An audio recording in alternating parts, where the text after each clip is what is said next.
बच्ची। हाँ अब समझ लियो तो 3 दिन बचे हैं। काहे की बच्ची होली के क्या बताए बच्ची? बस 14 तारीख के लिए होली।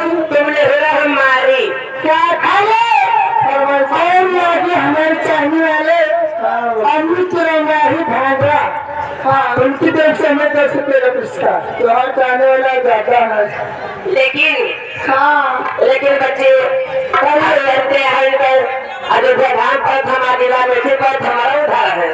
अच्छा खाते से क्या कहना है? क्या करना है? अच्छा जी